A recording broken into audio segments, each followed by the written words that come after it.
brought to you by Tarzana Treatment Centers.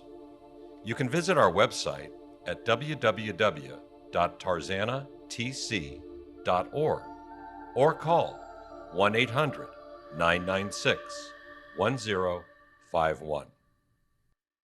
Hi, everybody. Welcome to Finding Hope, The Road to Recovery. I'm Dr. James B.Golen. I'm back again, and I am ready to dig in a little bit deeper into some of the work that we do at TTC College. It's pretty cool, and it's always extraordinary to bring in community change agents. But in particular, I have two of my favorite people in the entire world here to talk about a really important and really urgent topic, especially moving into 2025. The war on drugs, the crack epidemic, the 3 strikes law, these are all things that significantly impacted the number of people that went into jail between the 1980s and the 1990s. Many of these people that went into jail went in for substance use. And we know, working at Tarzana Treatment Centers at TTC College, that people who use substances have a medical issue.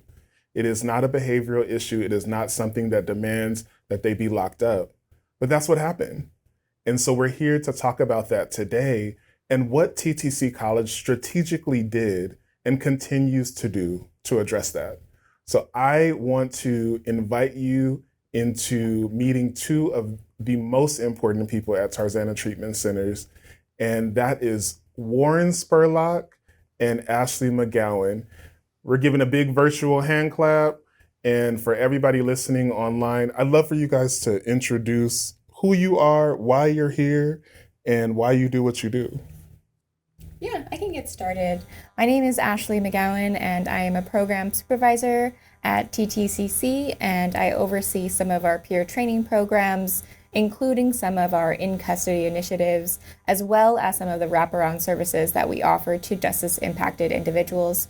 I'm really excited to be here to talk about some of the issues we're seeing in our reentry and incarcerated communities and what the college is doing to be a hero to these communities.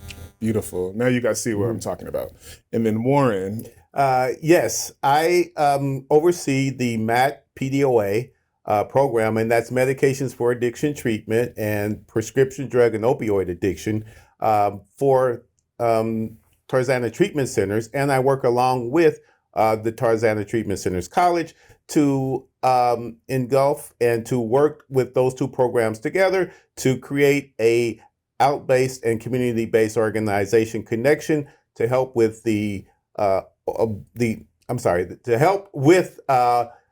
addiction and how addiction affects the communities. Yeah, and you do an incredible job with that. You speak all over, really, I want to say the state of California, really providing services, and you do a lot of work with people who are justice involved and organizations that are justice involved. And Ashley, you were pretty modest. You're going to USC and you're doing these phenomenal things. You're in the jails and prisons around the state, literally reforming. And it's really cool. I think the question is, how did we get here? How did we get to a place where a college like TTC College would even need to have programs to support people who are justice involved? When they go into jail and prison, it's the Department of Corrections. It's supposed to correct a behavior and then send people back into the community and help them reintegrate successfully. But it feels like there's something that's not going on. And I'm wondering, Ashley, from you, what is not happening? Like what's going on that's causing the need for us to have to step in, from your perspective? Well, I think one of the biggest issues is that there's not opportunities for rehabilitation.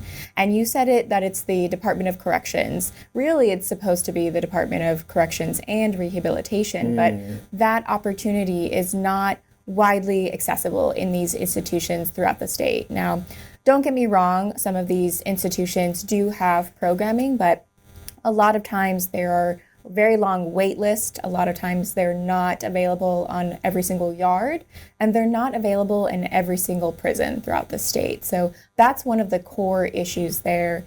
And we know from evidence and research that these programs can reduce recidivism. So at the What is recidivism for the Yeah, people in the yeah, back? I Because can break some it of us, down. these words are big, but what does that mean, and how does that apply to what we're talking about? So recidivism, in its most simplest term, is basically when people will recommit the crimes and end up being incarcerated against. So folks who are being released from prison, if there are high recidivism rates, it means that they are more likely to reoffend and be sent back to prison. So one of the biggest issues is we have a high recidivism rate in California. And so I think what we want to do is, what are those gaps? And I think when we actually break down what these programs have to offer, there are not enough job training programs. A lot of times people are released, and because they have this background, they're not able to find employment, which also is unfortunately going to impact their ability to find housing. And so at the end of the day, we are not setting them up to actually re-enter society, especially for those who have been incarcerated for 20, 30 years. Exactly. The world has changed so much, and just adapting back into this society brings issues all on its own, let alone the ability to find jobs and find housing. And then add on to that, having been justice involved, or having been a part of the criminal justice system, or having court cases, or being on parole or probation, and then you sort of exacerbate this issue of just living here and trying to succeed and survive. And you remember, Warren, the Jeffersons used to talk about moving on up. We're trying to get people to move on up, but it's really hard when you have these labels attached. Right. And, Warren, I think part of what you do is you do a lot of work with people who are coming out and who are inside prisons and jails. And I'm wondering, from your perspective, what's happening in the jail? What's happening in the prison right now? What are some of the things that you're hearing that, also are not setting up people for success? Well, I think mainly is the lack of programs that increase the productivity of those that are close to their discharge dates or their freedom dates. So what do we consider close? Is that like a couple years? Is that more like a few months? I think a couple years to really get them acclimated into all the things that they need to do to prepare them. Like Ashley said, things have come a long way. A lot of these individuals have not even seen a road or a car in quite a few years. So wait, so you mean they're coming out, but this might be their first time even seeing a Tesla, as an example. Right. Actually, literally, like not being on roads where there are electric. I just saw a car yesterday that had no driver in it.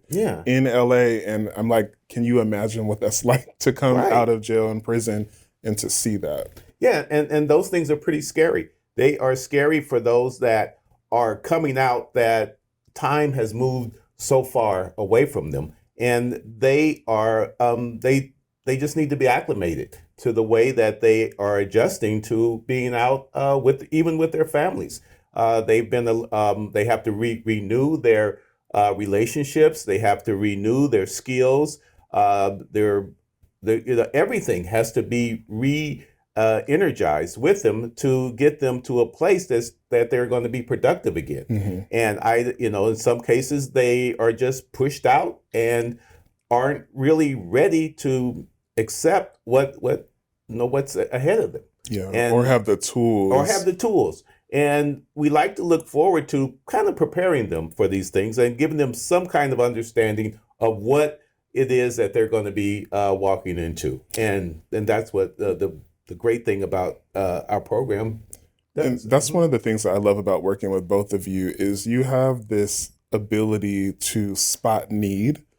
And one of the things that I know you've done, Warren, and it's been legendary in Los Angeles, is that you have fought the good fight around overdose, and in particular, arming different parts of Los Angeles with Narcan, with Narcan training, with understanding of how people can come out of jail and prison and start using again, which is a normal thing. This is a medical condition. It happens sometimes, but the drugs are different. There's different stakes, and you might get a blunt from the street and you look up and you're now in a full-on overdose because it might be laced with fentanyl, which was not around when you went in at the rate that it is now. So I'm wondering from you, do you think that being able to provide support around the community is important? And what tips do you have for some of our viewers and organizations and people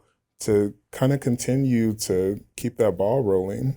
Well, I think at this time, no family is immune to the prospective of drug overdose.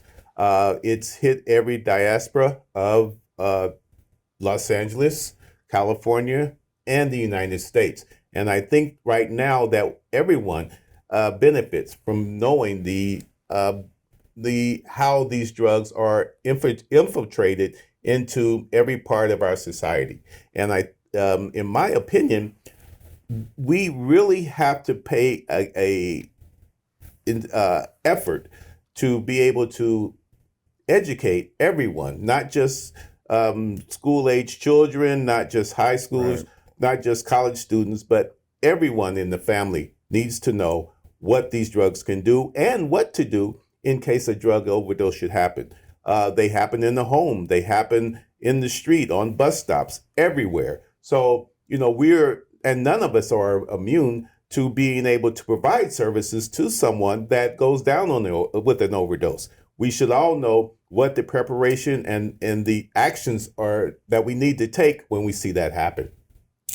I really love that perspective. And I think it's so uniquely important when you now add on the justice involved population, because they have the same things that we have to deal with as human beings in society, but there are additional layers of obstacles that they have to break through. And Ashley, I'm wondering from you, when you hear that, when you think about contextually, what's different for people who are returning from jail and prison and coming back to their communities, back to their families, back to a society that's much different, but there's a lot of the same issues that are happening? Like, what's different? Like, what do they have to deal with that's unique?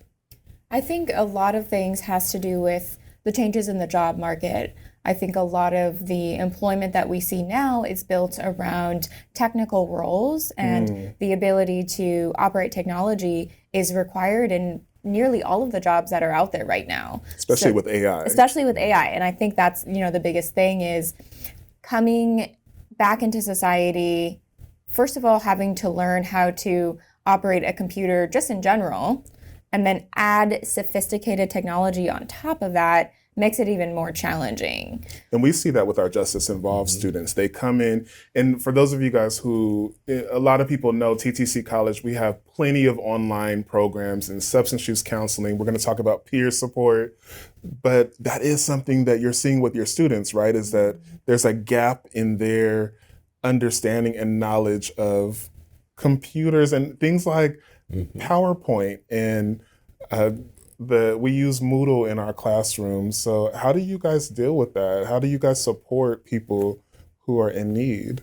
I think it's about taking on a trauma-informed approach, understanding that there is an extremely valid reason as to why they are struggling with this technology and keeping up with the academic standards of the program, and meeting them where they're at is a huge thing, I think, in behavioral health field, but especially here at the college. I think it's something we really prioritize and something that the team really cares about, because we know the potential that these students hold. And if technology is the only thing keeping them back, that is doing a disservice to that student and that community if we're not giving them the tools to be successful. We can't give them this task and give them one instruction of, please complete this assignment, and Or not send an email. or send an email. Have All a of hard those time things finding my that inbox. we really take for granted, of having to relearn all of that, learn a new skill just to be employed. A lot of people don't have to deal with that.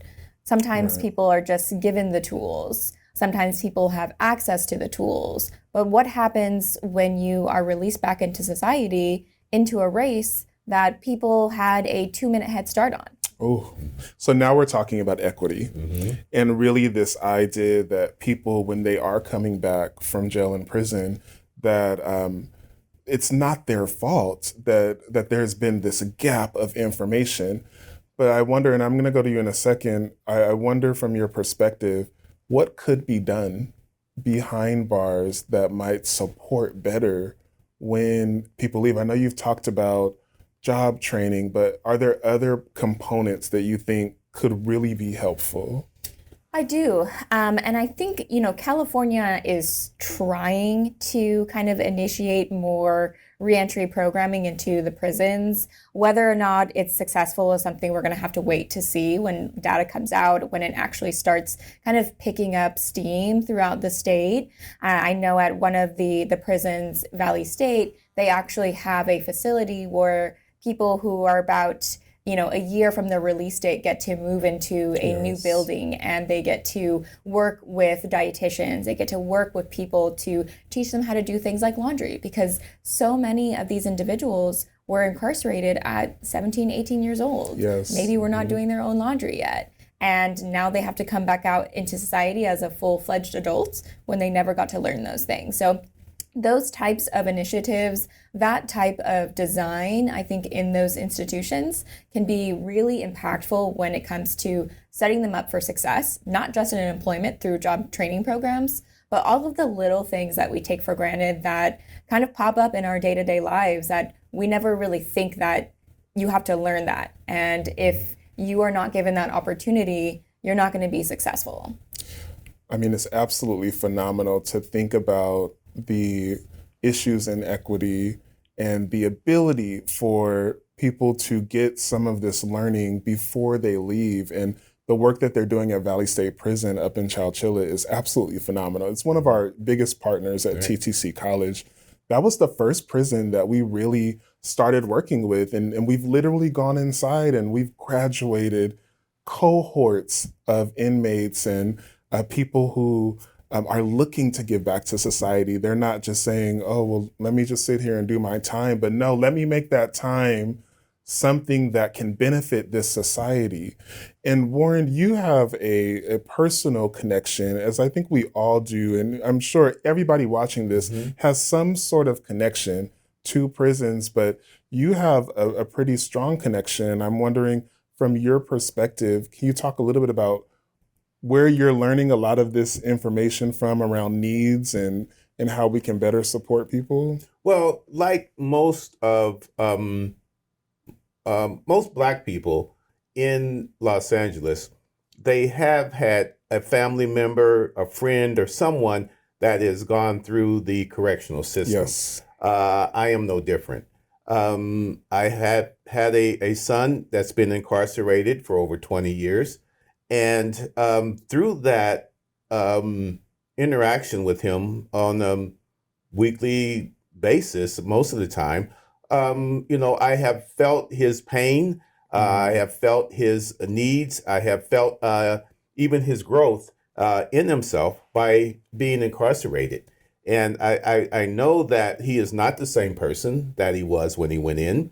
And now he's urging to be productive. He wants to put back into society. He wants to gravitate to a profession that is rewarding for him and his family and everyone else that he's involved with. So he has his own rehabilitation has taken place, and can you stop and think about how beautiful that is for a father to be able to watch your son have to go through something really difficult and to see the changes and to see the rehabilitation. And it's such an incredible moment that I think all of us can be impacted by in thinking about our loved ones who, might be down right now. Yeah, but the main thing is we can't give up on them. I mean, and I'll mention this again, is the same person that sometimes goes in is not the same person that comes out. Yes. And we have to realize that, these people can be very productive citizens. They can be a productive part of society. Instead of casting them away for previous crimes and actions, we should be making an investment in bringing them back up to being the kind of person that can add to society, add to the the youth that are coming up and showing them the lessons to be learned. And I think that if we do that, we would be in a better situation with those that are having issues with recidivism. You just really spoke the stories of so many, and I know about this from the Black community, like so many of our people that have gone down over the years, including my dad, who was in and out of the justice system from California Youth Authority through Soledad Prison. And he had his sentence commuted by the governor. And my dad went on to open a juvenile hall that is phenomenally recognized up in Monterey. And he had me afterwards. And I do think about what happens if we don't give people the opportunity to live, to come out and to live their lives. Because, you know, a crime should not mean that you are now a pariah of society. And how do we get other people to understand that? Like, Ashley, like, how do we get people to not just look at the inmate numbers that are posted on our citizens who are down? Like, how do we get people to not just see them as their crimes or the difficulties that they had that led them in? How do we get them to see them as full human beings? Well, we need to completely change the narrative around crime and around criminal behavior and people who commit crimes, and realize that a lot of the times crime is a product of people's circumstances.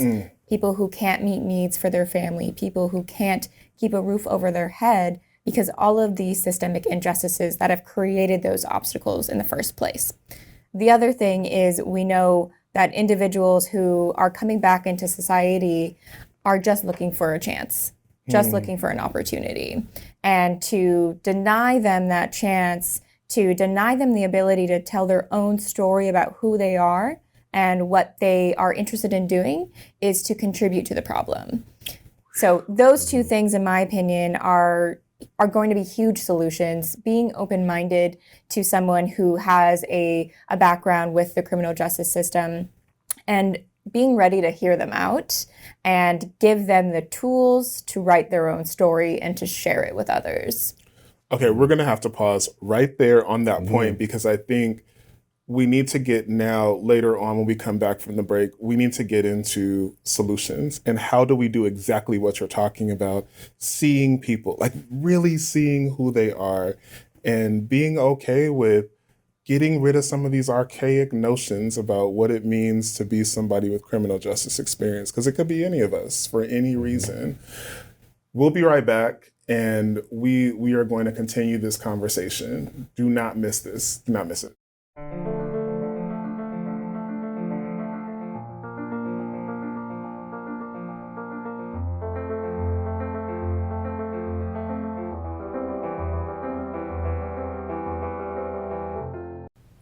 All right, listen, we're back at Finding Hope, The Road to Recovery, and we are back with two phenomenal leaders in Los Angeles. And so I just want to get straight into it because we have some things we need to talk about. Now, Ashley, before we broke, you were talking about what we need to do to reframe the narrative around people who are justice involved. And one of the things I'm so proud of about TTC College is all of our curriculum for all of our programs has been written with the idea that it's culturally humble, even to people who are coming out of jail and prison. And you're a big part of that with the peer program that we have. I'm wondering, from your perspective, think back to our very first in-person cohort that we had for the peer support program years ago. And 100% of that cohort were people coming out of jail and prison who were reintegrating into society. Do you remember them talking about some of the needs that we could address somehow, or, you know, kind of calling out to us to say, hey, we need some help inside? Yeah, I mean, I think they spoke a lot on the opportunity to participate in educational programming. I think they talked about how the programs that were offered there were not getting at the root cause of what they were interested in learning about or interested in naming what they had already experienced. And I think that's what our program did for them, that they had mentioned, everybody needs this. Everybody needs access to a program like this because the things we were teaching them, they already knew. They Right. needed the language. And that is what was going to kind of help them move forward in their path to reentry. And they talked about how it was a shame that it was something that they got access to afterwards instead of setting them up for success prior to release. How beautiful that is. Now, we got them pretty close to them getting out of jail and prison, and they're all doing phenomenal from the things that I see. We have students who are now out here in organizations promoting this very message and healing people in substance use and mental health.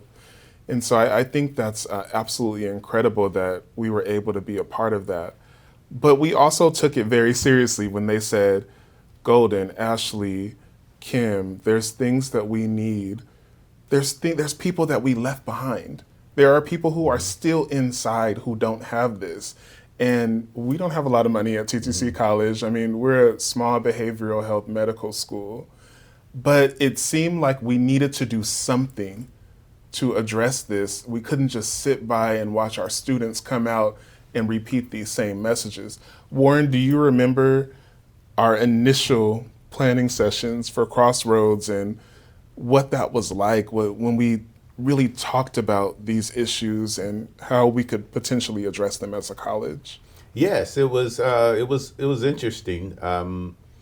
You, Haben, and Ashley, and myself kind of brainstormed, and we brainstormed on what we could actually do inside these institutions that would bring a productive environment for those that were incarcerated, and that was just the bottom line.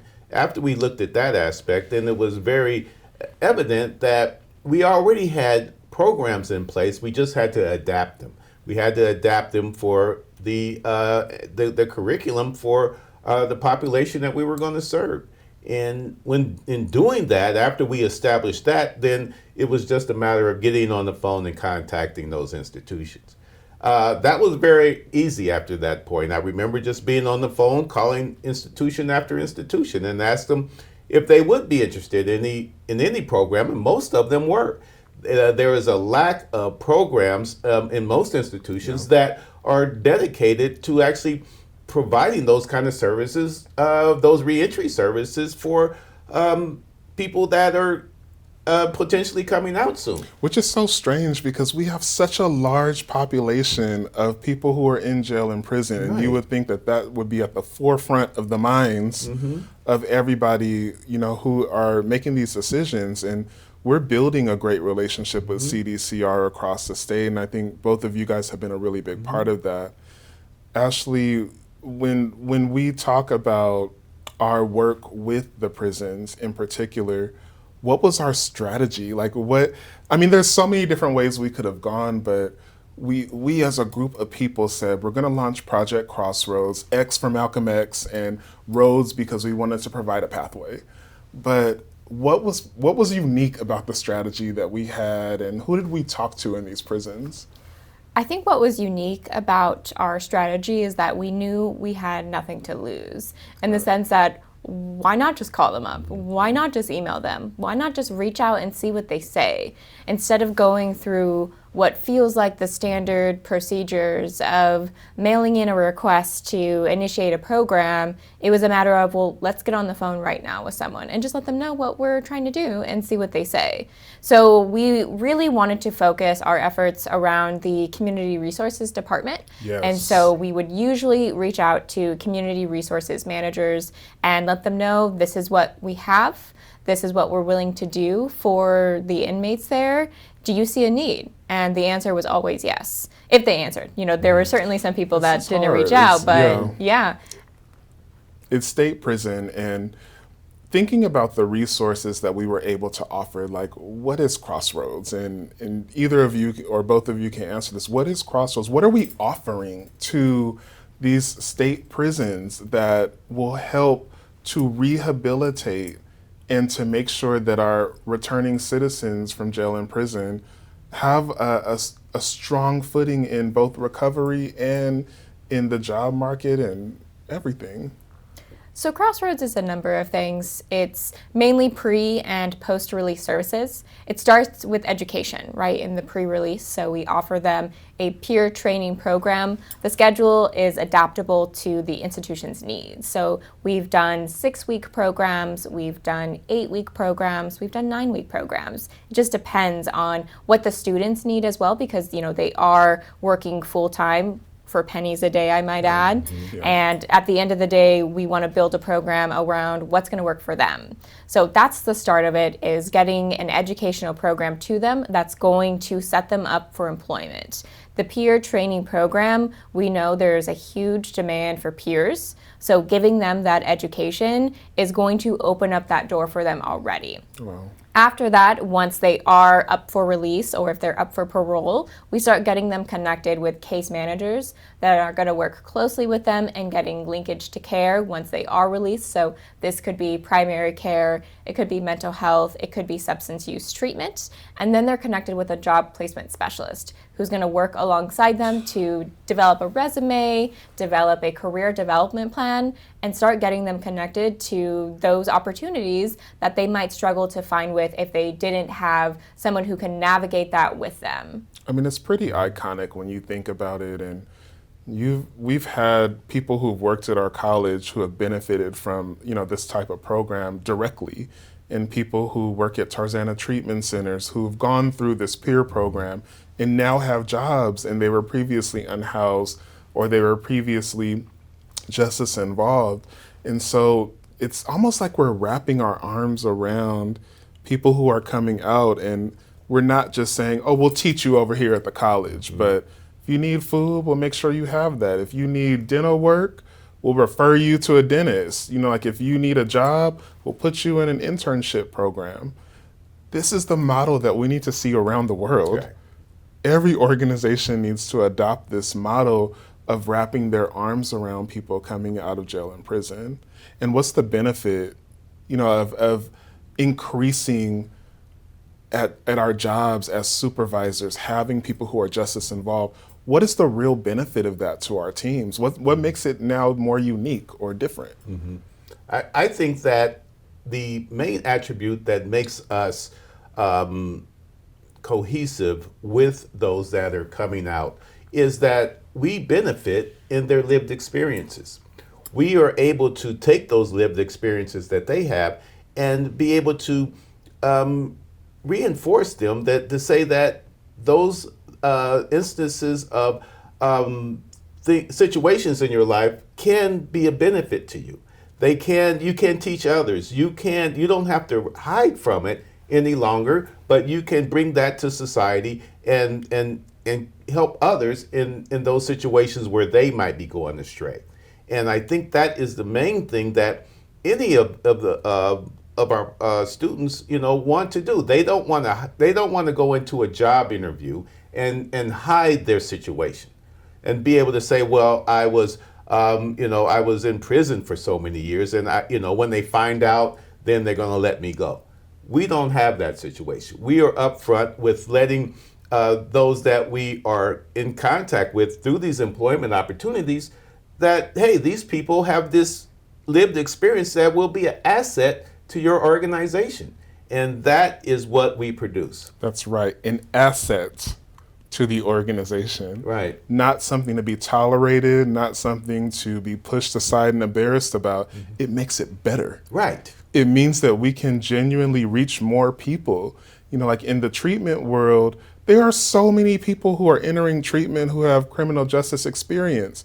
Who better to work with them than somebody who understands what it was like to be down? Exactly. And Ashley, do you remember we were at Valley State Prison, and you've taught in Lancaster Prison, and we've been in the jails, and we're expanding all over the state. But I will never forget I went with you to graduate. I think it was our second group from Valley State Prison, all men.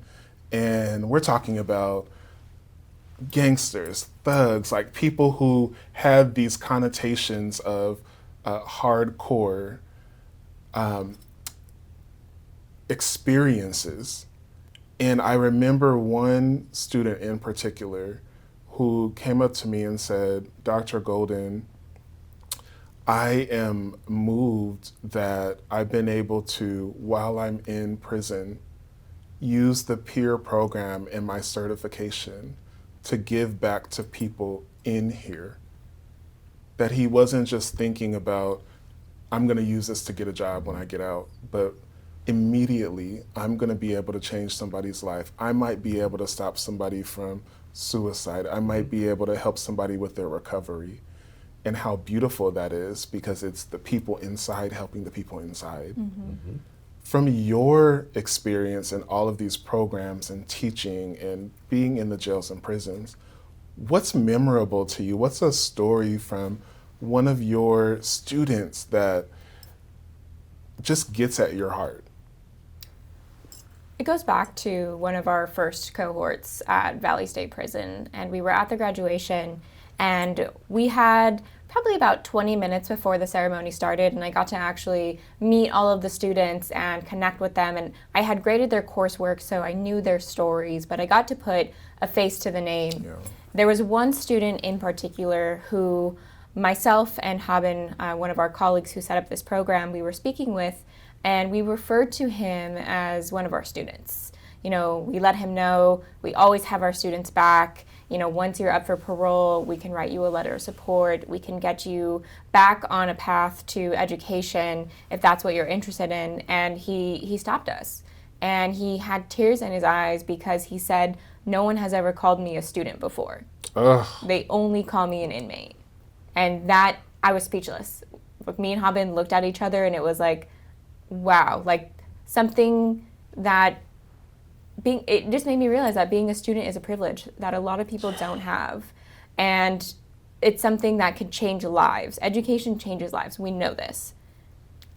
So giving someone that opportunity, someone who has the knowledge, someone who has the skills and who has the heart, and just giving them the opportunity to put that into practice and seeing them be moved by it, I think was so powerful and something that will definitely stick with me for the rest of my life. The students love our team. They love you. They love Haben in a really genuine way. And I think what you're saying is the reason why, because they're not seen as a number. They're seen for their name. You guys knew them by name. When they spoke to you and you met them for the first time in person, you had a context of who they were. You actually read their work.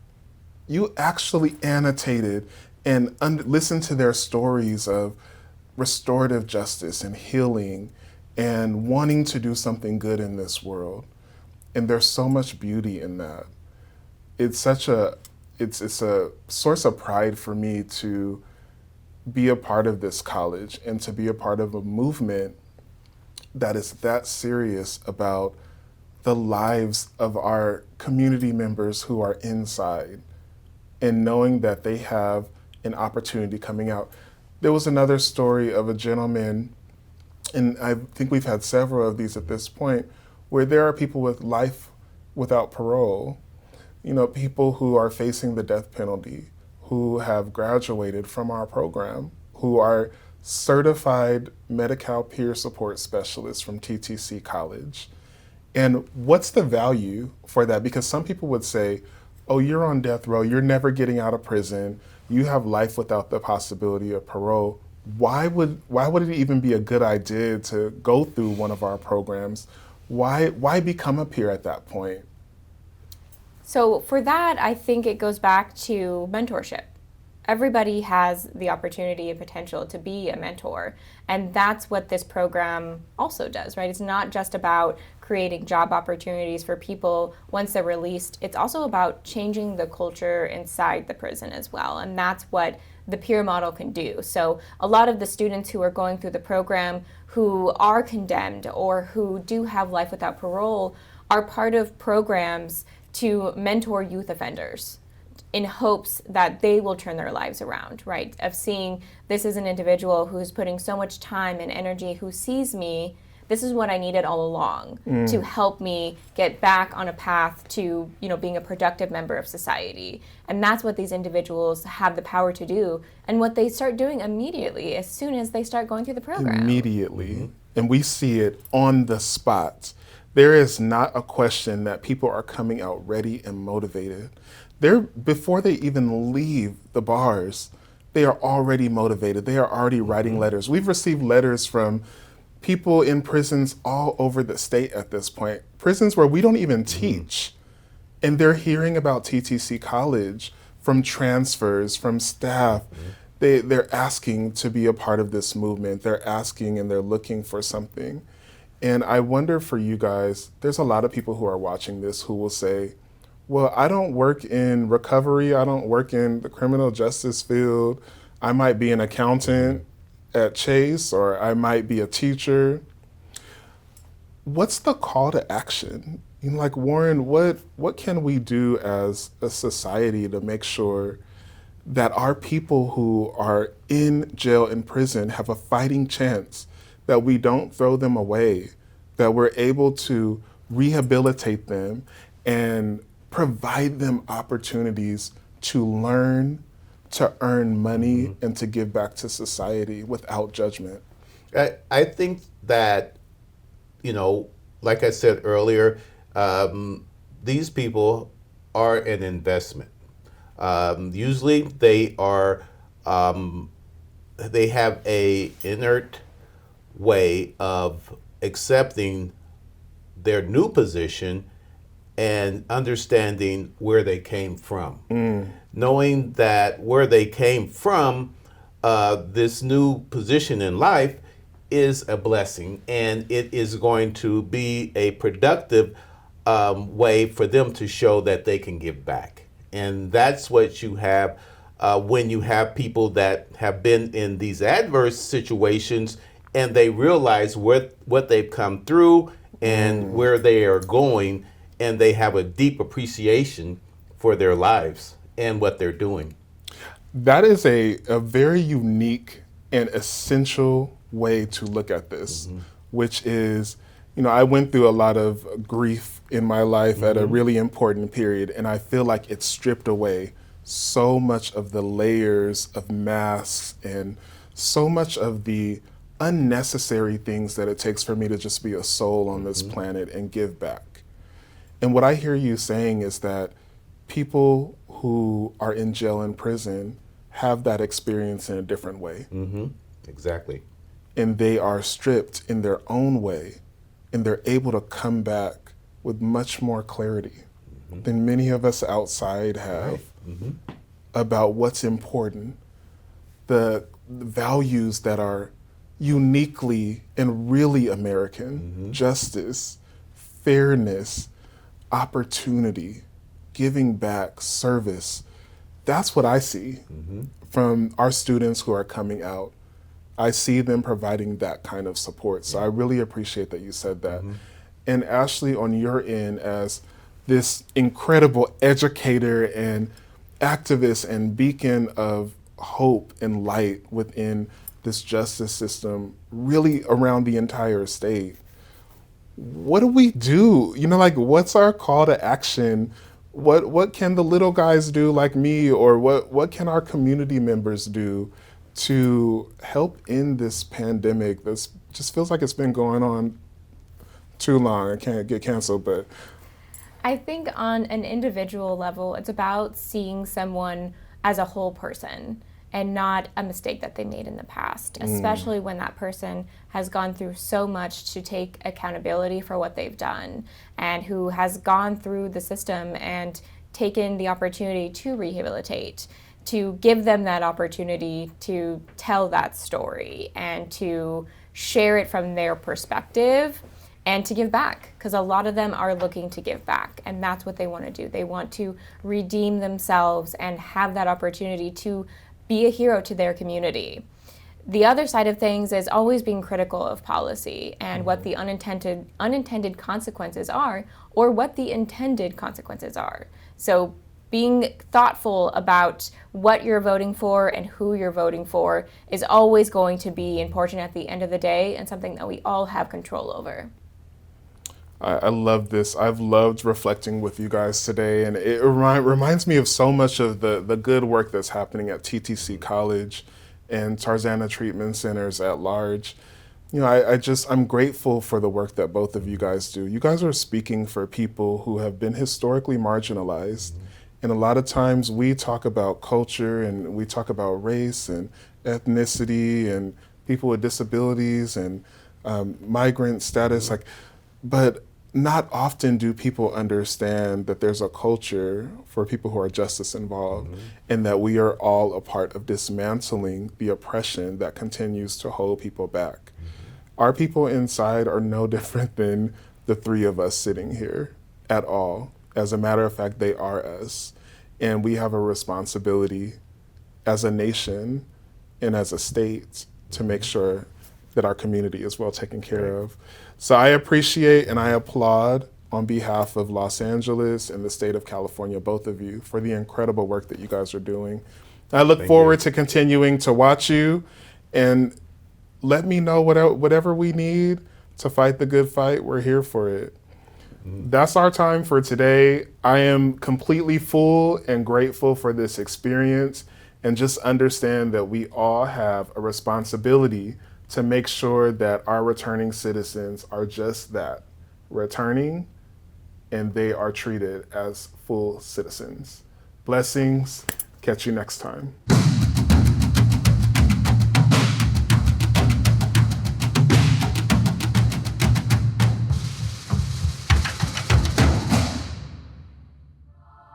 Brought to you by Tarzana Treatment Centers. You can visit our website at www.tarzanatc.org or call 1-800-996-1051.